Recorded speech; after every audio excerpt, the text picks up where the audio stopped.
Hello dear friends, welcome है आप सभी का तनु क्लासेस आर्ट को मैं। तो आज हम लोग साइकोलॉजी यानी मनोविज्ञान का फर्स्ट चैप्टर जिसका नाम है मनोवैज्ञानिक गुणों में विभिन्नता यानी वेरिएशंस इन साइकोलॉजिकल एट्रीब्यूट्स का थर्ड वीडियो लेकर के आए हैं। इससे पहले हम लोगों ने फर्स्ट वीडियो और सेकंड वीडियो कवर किया था और चैप्टर का जितना भी थ्योरी बचा हुआ है इस चैप्टर में हम लोग पूरा थ्योरी को कंप्लीट कर लेंगे। ठीक है, तो थर्ड वीडियो का सबसे फर्स्ट पॉइंट है पास मॉडल। तो पास मॉडल के बारे में बहुत बार एग्जाम में पूछा गया है, पास मॉडल से आप क्या समझते हैं, पास मॉडल को परिभाषित करें या फिर पास मॉडल के बारे में लिखें। ठीक है, ये क्वेश्चन बहुत बार पूछा गया। तो चलिए देखते हैं पास मॉडल के बारे में। देखिए, पास मॉडल जो होता है, पास का पूरा फुल फॉर्म होता है planning, attention, simultaneous and successive. ठीक है, पास का सबसे पहले आपको पास का पूरा फुल फॉर्म याद रखना है, planning, attention, simultaneous and successive. तो ये जो है यह बुद्धि की योजना है। ठीक है, यानी बुद्धि की योजना, अवधान, भाव, प्रबोधन तथा सहकालिक अनुक्रमिक मॉडल। बुद्धि की इस मॉडल को जो है जेपी दास, जैक नेलगडी और किर्बी ने 1994 में विकसित किया था। तो पास मॉडल के अंतर्गत आपको ये पॉइंट कभी भी नहीं भूलना है कि इसको जो विकसित किया था कौन कौन किया था। एक मनोवैज्ञानिक ने नहीं, तीन मनोवैज्ञानिक ने मिलकर के इसको विकसित किया था। क्या क्या नाम है? जेपी दास,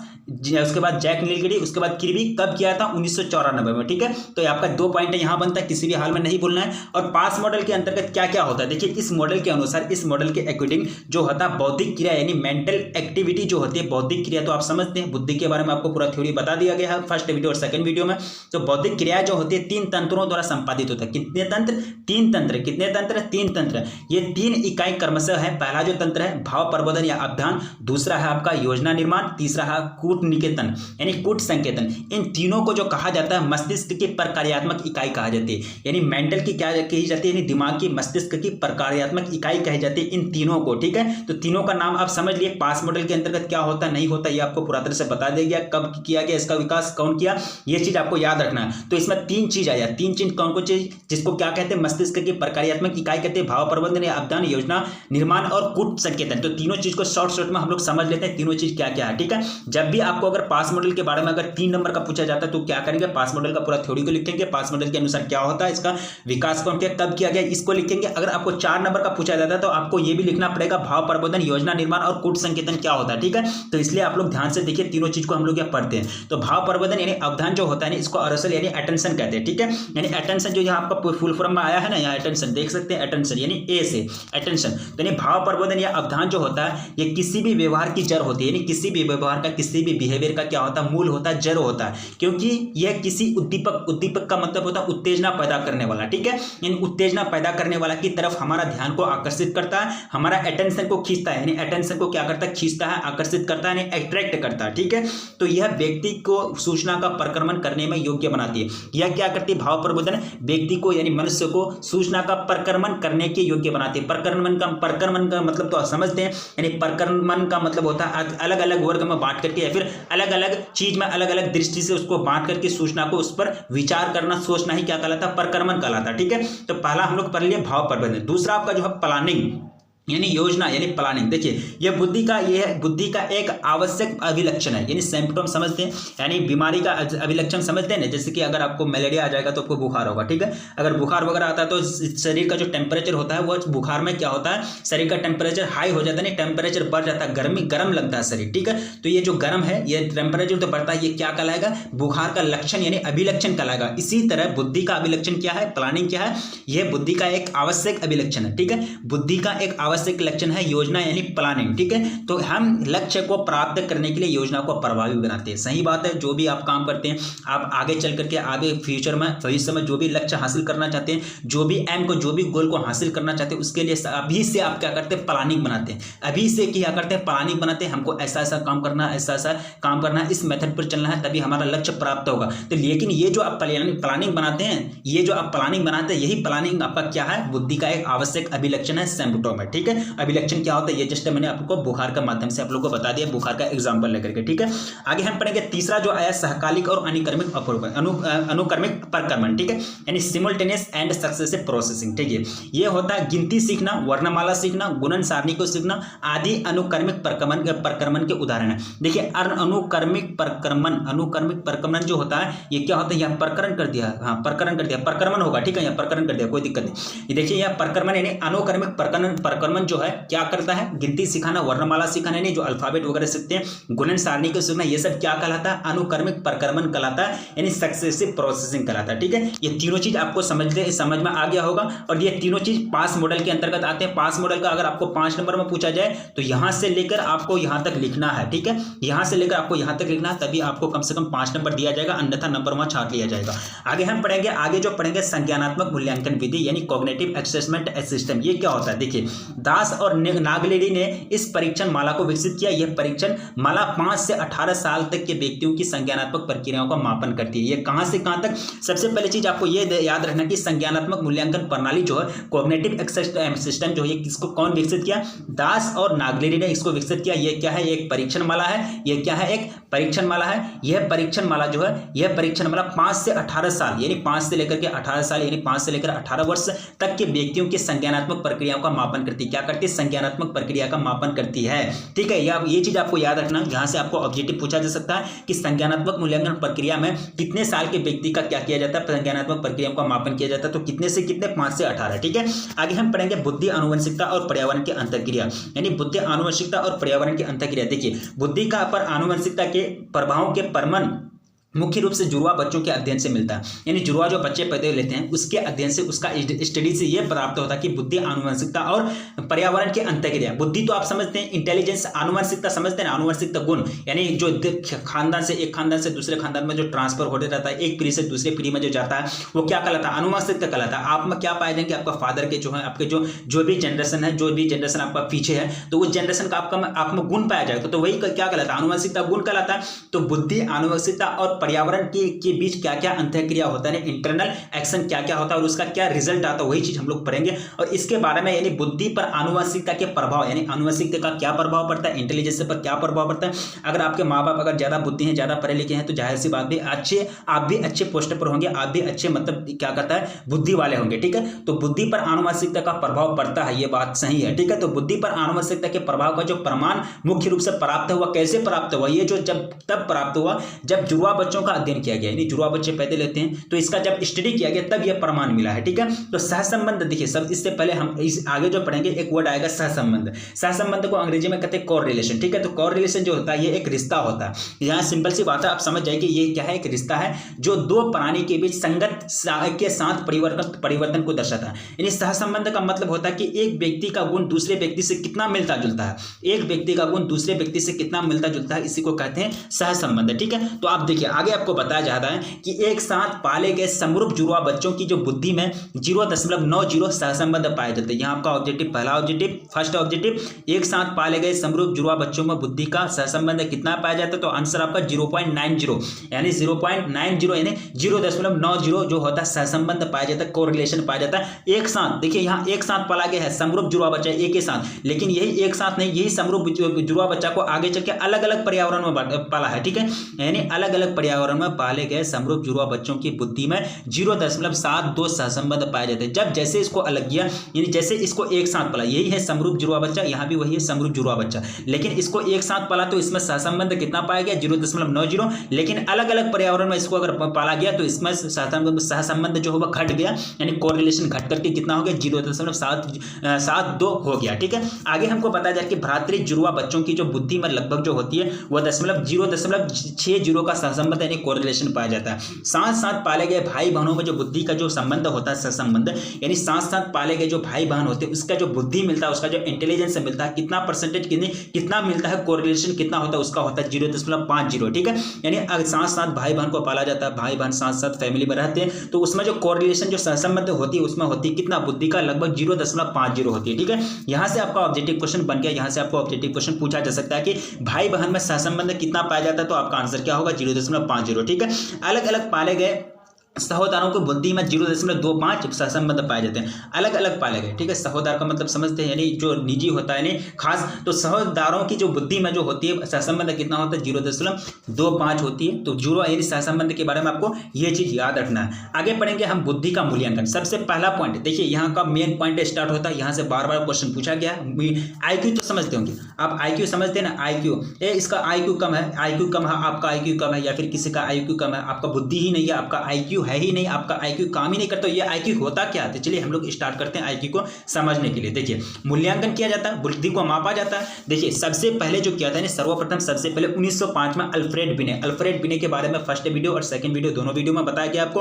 अल्फ्रेड बिने कौन थे, क्या थे, नहीं थे? तो अल्फ्रेड बिने और थियोडोर शारमन ने औपचारिक रूप से फॉर्मल रूप से बुद्धि के मापन का सफल प्रयास किया, सक्सेस प्रयास किया। 1908 में अपनी मापनी का संशोधन करते हुए उन्होंने मानसिक आयु मेंटल एज, जिसको MA कहते हैं, मेंटल एज को संपर्क दिया। ठीक है, ये कौन किया? सबसे पहले अल्फ्रेड बिने ने किसको दिया? MA को दिया, उन्होंने कहा मेंटल एज भी होता है। अब मानसिक आयु क्या होता है, चलिए हम लोग स्टडी करते हैं। ठीक है, देखिए मेंटल एज, मानसिक आयु। अब मानसिक आयु किसी व्यक्ति का कैसे जानेंगे कि मानसिक आयु क्या है? देखिए यह व्यक्ति बौद्धिक विकास का निर्भर करता है। ये मानसिक आयु जो है ये किस पर निर्भर करता है? बौद्धिक विकास पर निर्भर करता है। जिस व्यक्ति के पास बुद्धि ज्यादा होगा, मेंटलिटी ज्यादा होगा, उसके पास दिमाग ज्यादा होगा, तो उसका मानसिक आयु मेंटल एज जो होगा वो ज्यादा होगा। जैसे कि एग्जाम्पल के रूप में लिया जाता है। देखिए एग्जाम्पल, अगर 5 साल का बच्चा अगर 5 साल का बच्चा उस कार्य को कर लेता, उस काम को कर लेता जो 8 साल के व्यक्ति का, 8 साल के व्यक्ति का काम 5 साल का बच्चा कर रहा है, तो यहाँ जो बच्चा का मानसिक आयु होगा वो 8 साल के बराबर हो जाएगा।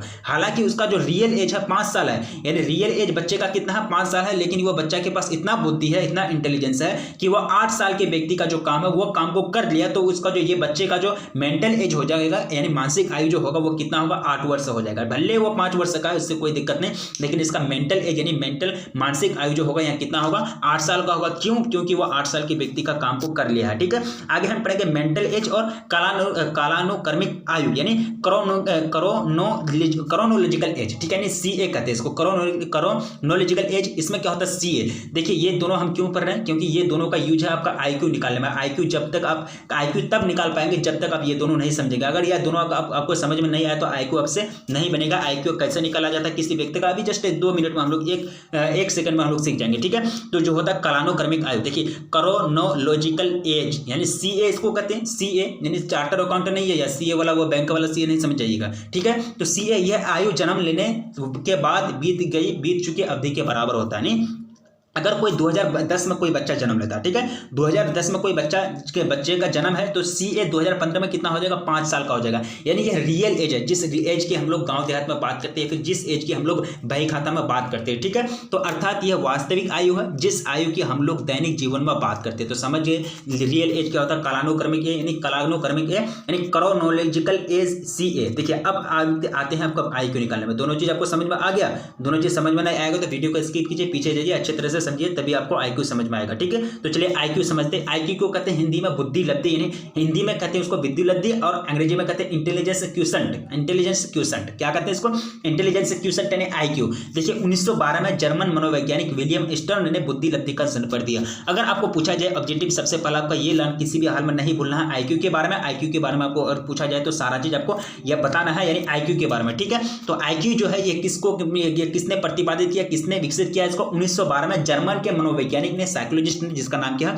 William stern. ये बुद्धि को क्या किया? संपत्ति दिया, जिसका नाम क्या है? बुद्धि लब्धि, यानी इंटेलिजेंस क्वोशंट, जिसको शॉर्ट में क्या कहते हैं? IQ कहते हैं। अब बुद्धि लब्धि कैसे निकाला जाता है? सिंपल सी बात है, बुद्धि लब्धि बराबर मानसिक आयु को भगा दे देंगे, कालानुक्रमिक आयु से गुना कर देंगे 100 से, वो क्या निकल जाएगा? बुद्धि लब्धि निकल जाएगा। मानसिक आयु तो जस्ट आपको अभी पढ़ाया गया, कालानुक्रमिक आयु जस्ट आपको पढ़ाया गया, MSCA के बारे में जस्ट अभी आपको पढ़ाया गया। ठीक है, तो उसको ये क्या करेंगे? मानसिक आयु को कालानुक्रमिक आयु से भाग दे देंगे, उसके बाद क्या करेंगे? 100 से गुना कर देंगे, तो आपका क्या निकल जाएगा? IQ निकल जाएगा। चलिए हम लोग उदाहरण के साथ समझते हैं, एक क्वेश्चन को सॉल्व करते हैं। अगर आपको क्वेश्चन आ जाए एग्जाम में कि एक व्यक्ति जो 15 साल का है और वह 20 साल के व्यक्ति का काम को कर लेता है, तो उस व्यक्ति का IQ को ज्ञात करें। ये आपको क्वेश्चन है बोर्ड एग्जाम में। ठीक है, तो क्या करेंगे आप? ऐसे बैठे रहेंगे? नहीं, कैसे क्या करेंगे? तो आपको तुरंत यहाँ समझ जाना है कि व्यक्ति का जो क्रोनोलॉजिकल यानी कालानुक्रमिक जो आयु है वो क्या होगा? 15 साल होगा। क्या होगा? यहाँ MCA क्या हो जाएगा? 15 साल हो जाएगा। तो CA क्या होता है? तो आप तो समझते हैं, जो रियल एज होता है, जिस एज की हम लोग बात करते हैं। और MA देखिए यहाँ 20 साल के व्यक्ति का काम कर लेता है, तो मेंटल एज यानी मानसिक आयु कितना हो जाएगा? MA बराबर 20 साल हो जाएगा। तो सिंपल सी बात है, MA बराबर CA करेंगे। क्या करेंगे? MA बराबर IQ बराबर MA बराबर CA, यानी 20/15 करेंगे, 20/15 करेंगे गुना 100 करेंगे, तो क्या निकल जाएगा? 4/3 गुना 100 बराबर क्या निकल जाएगा? 400/3 निकल जाएगा। 400/3 को भगा देंगे, बराबर निकल जाएगा 133.3। ये क्या निकल जाएगा? IQ निकल गया। इसका कोई ये नहीं होता। देखिए अगर बहुत सारा हम लोग क्या पढ़ते हैं, हम लोग फिजिक्स से जो 10th में पढ़े थे, बहुत सारा यूनिट होता है, यूनिट समझते हैं नहीं, जो क्या कहते हैं उसको हिंदी में, उसको यानी जो यूनिट होता है यानी मात्रा, यानी मात्रक एसआई मात्रक यानी एसआई यूनिट जो होता है, लेकिन इसका कोई एसआई यूनिट नहीं होता, इसका कोई एसआई यूनिट नहीं होता। अगर आप इसको वर्ष में लेंगे तो ये भी वर्ष में होगा, तो वर्ष बाई वर्ष यानी वर्ष बटे वर्ष करेंगे तो दोनों कट ही जाता है, तो कहाँ बचा इसका यूनिट, कहाँ कोई यूनिट नहीं होता इसका, ठीक है, आपको यहाँ कंफ्यूजन नहीं होना। तो इसका आईक्यू कितना निकल गया, 133.3 इसका आईक्यू निकल गया, ठीक है। तो उम्मीद करता हूँ आईक्यू के बारे में आपको समझ में आ गया होगा। आगे हम बताया जा रहा है कि किसी जनसंख्या की आईक्यू प्राप्त अंक का माध्य 100 होता है, यानी किसी भी जनसंख्या की किसी भी पॉपुलेशन की जो आईक्यू होती है वो प्राप्त अंक का माध्य होता है, यानी 100 के होता है, 100 के बराबर होता है। जिन व्यक्तियों का आईक्यू 90 से 110 के बीच होती है उन्हें क्या कहा जाता है, सामान्य बुद्धि लब्धि वाला कहा जाता है, यानी जनरल बुद्धि वाला आदमी को कहा जाता है कि जिस व्यक्ति का अगर आईक्यू अगर 90 से 110 के बीच होगा तो उसको क्या कहेंगे, सामान्य बुद्धि वाला व्यक्ति कहेंगे, यानी सामान्य बुद्धि वाला आईक्यू वाला व्यक्ति कहेंगे, ठीक है। अगर 70 से कम वाले व्यक्ति की जो होती है, यानी 70 से कम अगर जिसका बौद्धिक यानी आईक्यू अगर कम होगा, यानी बौद्धिक अक्षमता से प्रभावित तथा 130 से अधिक आईक्यू प्राप्त अंक वाले व्यक्ति को असाधारण रूप से प्रतिभाशाली माना जाता है, यानी प्रतिभाशाली ने स्ट्रॉन्ग, उसका माइंड अच्छा स्ट्रॉन्ग है, अच्छा बुद्धि लब्धि वाला है 130 से जिसका। तो यहाँ हम लोग जो क्वेश्चन सॉल्व किए तो इसको ये व्यक्ति क्या कहलाएगा, यानी स्ट्रॉन्ग कहलाएगा, यानी प्रतिभाशाली कहलाएगा, क्योंकि इसका 130 से अधिक है, 133 पार कर गया, यानी 130 पार करके 133 तक चले गया। तो बौद्धिक रूप से प्रतिभाशाली ने इंटेलेक्चुअल गिफ्टेड जो होता है वो आईक्यू 130 से अधिक तक होता है, यानी बौद्धिक रूप से प्रतिभाशाली ने इंटेलेक्चुअली गिफ्टेड आईक्यू जो होता है इसका 130 से अधिक होता है। बौद्धिक रूप से अशक्त यानी इंटेलेक्चुअली डिसेबल्ड जो होता है आईक्यू इसका 70 से कम होता है। और प्रतिभाशाली व्यक्तियों का अध्ययन 1925 में उस समय प्रारंभ हुआ, उस समय शुरू हुआ जब लेविस टर्मन ने 130 या इससे अधिक यानी उससे अधिक आईक्यू वाले 1500 बच्चों का जीवन का अभिलेखन तैयार किया, यानी रिकॉर्ड तैयार किया। तब मतलब आईक्यू का मतलब एक तरह से यानी प्रतिभाशाली व्यक्ति, देखिए आईक्यू का तो वो दूसरा आदमी दिया था, लेकिन प्रतिभाशाली का जो अध्ययन शुरू हुआ कब हुआ, 1925 में। और ये कब हुआ, जब टर्मन ने लेविस टर्मन ने 130 या इससे अधिक आईक्यू वाले 1500 बच्चों का क्या किया, अभिलेखन तैयार किया, रिकॉर्ड तैयार किया। आगे हम पढ़ेंगे कोहोस के बारे में। देखिए कोह के बारे में, कोह के ब्लॉक डिजाइन परीक्षण, ये बार बार पूछा गया है कि ब्लॉक डिजाइन परीक्षण से क्या समझते हैं, या फिर ब्लॉक डिजाइन परीक्षण के बारे में लिखते हैं, ब्लॉक डिजाइन टेस्ट के बारे में लिखते हैं। देखिए कोह में लकड़ी के घनाकार यानी लकड़ी के कई घनाकार, लकड़ी तो आप देखते हैं लकड़ी के कई घनाकार यानी घन जैसा होता है। घन में क्या होता है, लंबाई चौड़ाई बराबर होता है, घन क्या है उसका लंबाई चौड़ाई क्या होता है, बराबर होता है, उसी को क्या कहते हैं, घन कहते हैं। तो घनाकार गुटके होते हैं और परीक्षार्थी को दिए गए समय के अंतर्गत गुटकों को इस प्रकार बिछाना पड़ता है, इस प्रकार सजाना पड़ता है, या फिर इस प्रकार अरेंजमेंट करना पड़ता है कि उनसे दिया गया डिजाइन बन जाए। तो ये है आपका ब्लॉक डिजाइन परीक्षण, ठीक है। तो 1930 में जो है एमएस मोहसिन ने हिंदी भाषा में बुद्धि परीक्षण के निर्माण का प्रयास करके क्या किया था, पथ प्रदर्शक कार्य किया था। 1930 में कौन, एमएस मोहसिन ने हिंदी भाषा में बुद्धि परीक्षण का निर्माण का प्रयास किया यानी कोशिश किया, और ये पथ प्रदर्शक का मतलब कार्य किया, ठीक है। CH राइस, देखिए CH राइस, राइस का मतलब होता है चावल, लेकिन यह चावल नहीं समझिएगा, यहाँ आदमी का नाम है, ठीक है। CH राइस ने बिने बुद्धि परीक्षण को पंजाबी और उर्दू भाषा में मानकीकृत यानी मानक रूप प्रदान करने के लिए क्या किया, प्रयास किया, कोशिश किया। महालानोबिस ने बीने के परीक्षण को बंगाली भाषा में मानकीकृत करने का कोशिश किया, कौन, महालानोबिस ने, ठीक है। यहाँ आपको ऑब्जेक्टिव पूछा जा सकता है, सब में कोई दिक्कत नहीं। अगर आपको पूछ दिया जाए कि बंगाली भाषा में मानकीकृत करने का बुद्धि को प्रयास किसने किया, तो महालानोबिस ने। अगर आपको पूछा जाए कि बुद्धि परीक्षण को पंजाबी और उर्दू भाषा में मानकीकृत करने का प्रयास किसने किया, CH राइस ने, ठीक है। इसलिए आपको याद रखना, यहाँ आपको कोई चीज फालतू नहीं बताया जाता, यानी चैप्टर के अंदर जितने भी इंपॉर्टेंस पॉइंट होते हैं ना वही आपको यहाँ लेके आते हैं, ठीक है। यहाँ इधर से हम खुद चाहते हैं कि ज्यादा फालतू पॉइंट आपको नहीं पढ़ाया जाए, डिस्टर्ब आपको नहीं किया जाए, ठीक है। हम खुद चाहते हैं कि ज़्यादा चीज़ आपको एक्सेस में नहीं बताया जाए, वही चीज़ बताया जाए जो आपका नॉलेज को यानी लैक ऑफ नॉलेज को बढ़ाए, यानी एक तरह से नॉलेज को बढ़ाए, आपका नॉलेज को भंडार को बढ़ाए, वही चीज़ आपको लाया जाता है जो बोर्ड एग्जाम में काफ़ी महत्वपूर्ण होगा और जो बोर्ड एग्जाम में डायरेक्ट पूछ दिए जाते हैं, ठीक है।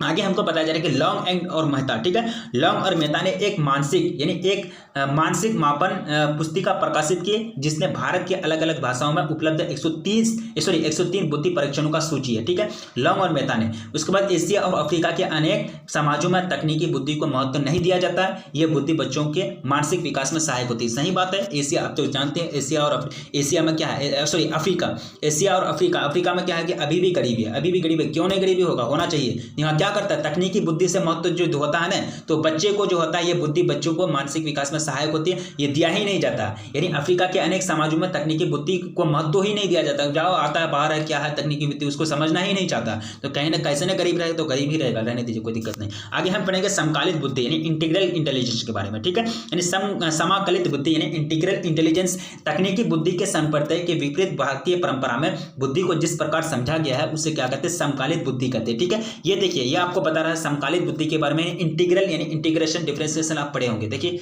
इंटीग्रेशन डिफरेंशिएशन आप इंटर में पढ़ते अगर मैथमेटिक्स रखते, ठीक है।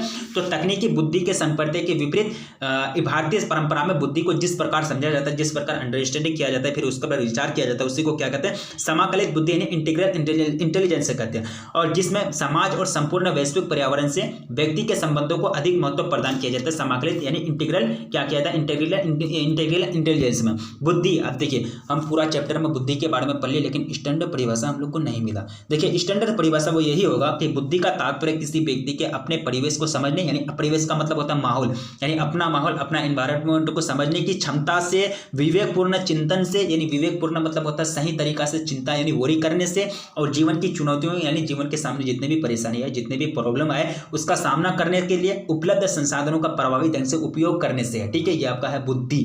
तो आपका चैप्टर का थ्योरी एंड क्या हो गया, चैप्टर का थ्योरी एंड, और कोई कुछ नहीं बचा इसमें। आपका फर्स्ट चैप्टर मनोवैज्ञानिक गुणों में विभिन्नता यानी वेरिएशंस इन साइकोलॉजिकल एट्रीब्यूट्स का पूरा थ्योरी कंप्लीट हो गया। आगे हम लोग objective question, subjective question deal कर लेंगे। उसके बाद थर्ड सेकंड जो चैप्टर है, फर्स्ट से हम सेकंड वीडियो तुरंत लेकर के आएंगे। सेकंड वीडियो का भी इसी तरह से हम लोग क्या करेंगे, थ्योरी कंप्लीट कर लेंगे। सेकंड वीडियो थोड़ा सा शॉर्ट वीडियो है, यानी शॉर्ट चैप्टर है, इससे थोड़ा सा ज़्यादा चैप्टर, उसमें ज़्यादा लेखा जोखा नहीं है। लेकिन फर्स्ट चैप्टर जो किसी भी बुक का होता है ना, वो काफ़ी यूनिक होता है और ज़्यादा करके उसमें बताया जाता है। ठीक है, ये आपका पूरा तरह से फर्स्ट चैप्टर आपका कंप्लीट हो गया, मनोवैज्ञानिक गुणों में विभिन्नता। तो आप लोगों से रिक्वेस्ट है, क्या रिक्वेस्ट है, अगर आप इसको चैनल को सब्सक्राइब नहीं किए तो प्लीज़ चैनल को सब्सक्राइब कर लें, और वीडियो को लाइक नहीं किए तो प्लीज़ वीडियो को लाइक कर दीजिए, और एक बार अपने दोस्तों में जम करके शेयर कर दीजिए। ठीक है, देखें कि सुने हैं कि शायद यूट्यूब में कोई नहीं पढ़ा रहा है इसको, क्या कहता है, साइकोलॉजी मनोविज्ञान को, इसलिए मैं चाहूँगा कि सभी को एक भेज दीजिए, यानी शेयर कर दीजिए। उनको शायद नहीं मिलता होगा, वो भी कहीं भटकता होगा, इसलिए मैं चाहूँगा कि आप किसी भी संग साथी या फिर कोई भी हो आपका दोस्त तैयार हो, सबको भेज दें और एक तरह से उनको भी मदद करें,